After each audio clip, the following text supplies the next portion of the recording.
네, 돌아온 비하인드 이성대 기자 나왔습니다. 첫 번째 볼까요? 네, 첫 번째 이슈 바로 보겠습니다. 자, 선물해도 될까요? 자, 다른 이야기가 아니라요. 지난 10일이었습니다. 국민권익위원회가 김건희 여사의 이른바 명품백 수수에 대해서 무혐의 처리를 했습니다. 네. 자, 그 이후에 권익위 게시판에는 이를 비판하는 조롱성 질문들이 계속 이어지고 있는데 보통 그전까지는 하루에 한 5건 안팎이었는데 네. 어제 한 70여 건, 그리고 오늘은 제가 여기 들어오기 직전까지 확인해 보니까 정확히 56건의 질문이 올라와 있습니다. 네, 이 권익위 결정 이후에 그렇다면 공직자 배우자가 금품을 받는 건 괜찮다는 거냐? 뭐 이런 식의 논란이 이어지고 있잖아요. 다양한 지금 의문들이 나오고 있는 것이죠. 자, 청탁금지법에 따르면 공무원 배우자가 직무와 관련해서 금품을 수수하면 안 됩니다. 자, 하지만 권익위는 지난주 이렇게 얘기를 했었죠. 자, 김 여사의 명품백은 대통령의 직무 관련성이 없다라고 얘기를 했습니다. 설사 직무 관련성이 있다 할지라도 이걸 준 사람이 외국인이기 때문에 자, 이것은 대통령 기록물법에 적용을 받아야 되고 그렇기 때문에 청탁금지법에 의한 신고 대상이 아니다. 이렇게 유권 해석을 내렸습니다. 네. 상당히 복잡하죠. 자, 그러다 보니까 이제 권익위 게시판에는 자, 그럼 이런 경우들은 어떤 것이냐라고 상당히 많은 질문들이 올라오고 있는 것인데 네. 자, 대표적으로 몇 가지 좀 보시죠. 자, 두 번째, 자, 대통령 부인에게 외국인을 통해서 주면 기록물인 것이냐, 그리고 문제가 없는 것이냐 좀 더 명확하게 얘기해달라. 나는 권익위원장과 친하고 싶은데 권익위 부인한테 선물해도 되는 것이냐. 네. 그리고 일본어도 있습니다. 자, 일본 해석은 뭐냐면요. 자, 나는 배우자인데 작은 가방을 받아도 되는 거냐? 300만 원짜리를 자, 이렇게 얘기를 하고 있고요. 또 밑에 보면은 또 영어로도 질문이 있습니다. 네.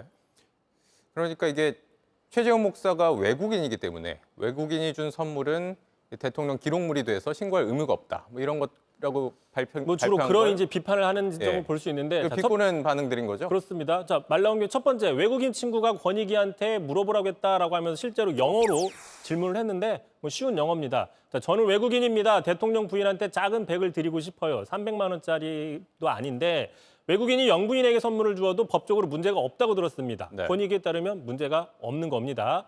자, 정치권도 지금 가만히 있지 않죠. 조국혁신당에서는 자, 디올백을 받으셔도 됩니다. 기자나 교수나 공무원, 교사 모두 다 받으셔도 됩니다. 다만 장학금을 받는 건 안 된다라고 얘기를 하면서 자신의 딸이었죠. 조민 씨가 장학금 받은 걸로 청탁금지법 유죄가 나온 것을 이렇게 지금 비판을 하고 있는 겁니다. 네. 그런데 이렇게 갑자기 글들이 많이 올라와서 권익위 게시판 담당자가 좀 바빠졌을 것 같은데 답변은 하고 있습니까? 자, 그동안 좀 찾아봤더니 그동안은 대부분 답변을 성실하게 달아줬는데 공교롭게도 이달 들어서는 답변을 달지를 않고 있습니다. 최근 올라온 질문들에 그렇습니다. 대해서? 이번 달 들어서부터는요. 권익위에 직접 물어봤더니 예. 어떻게 할 거냐, 답을 달 거냐라고 물어봤더니 그에 대한 답변도 아직까지는 받질 못하고 있습니다. 알겠습니다. 다음 이슈 볼까요?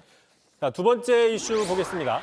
두 여대와 싸우는 김준혁. 자, 김준혁 민주당 의원 지난 총선이었죠. 미군정 시기에 이대생들의 성상납이 있었다. 이 발언으로 큰 파문이 있었는데 자, 이에 대해서 오늘 이화여대 측에서 명예훼손 혐의로 고소를 한 겁니다. 자, 당시 발언이 큰 논란이 됐었고 실제 민주당 안에서도 공천을 뺏어야 되는 거 아니냐 이런 논쟁들이 있었거든요. 네. 결국에는 당선이 됐었죠. 자, 당시 상대 후보가 누구였느냐? 양파 한 단이 아니라 양파 한 뿌리가 875원이라고 했던 이수정 후보였습니다. 결국 논란 네. 후보들끼리 붙어서 이 경기도 수원시에서 최대 무효포가 쏟아졌던 선거였던 겁니다. 자, 참고로 선거 전에는 김 의원이 여러 차례 사과하고 유감 표명을 했지만 자, 이번에는 이렇게 미군의 CIC 방첩대 정보보고서 문건까지 공개하면서 강력하게 대응하겠다. 자신이 근거 있는 발언을 했다라고 대응을 하고 있습니다. 네. 고소를 했으니 수사를 통해서 사실관계가 드러나겠네요. 네, 그렇습니다. 자, 참고로 김준혁 의원 다른 여대이죠. 숙명여대와도 지금 전선을 확대하고 있습니다. 자, 김 여사의 이른바 숙대 석사 논문에 대해서 지금 검증을 다시 해야 된다라는 교수가 이번에 숙대 총장 후보 1등에 됐습니다. 네. 자, 그러자 김준혁 의원이 이렇게 얘기를 했는데요. 자, 만약에 그럴 일은 없겠지만 김 여사를 비호하기 위해서 1위 득표자 대신 2위인 지금 총장에 다시 임용하게 된다면 숙명여대는 국민적인 심판에 직면할 것이다 라고 압박을 하고 있습니다. 네, 알겠습니다. 여기까지 듣죠. 이성대 기자였습니다. JTBC 뉴스를 시청해 주신 여러분 고맙습니다. 저희는 저녁 6시 50분 뉴스룸에서 뵙겠습니다.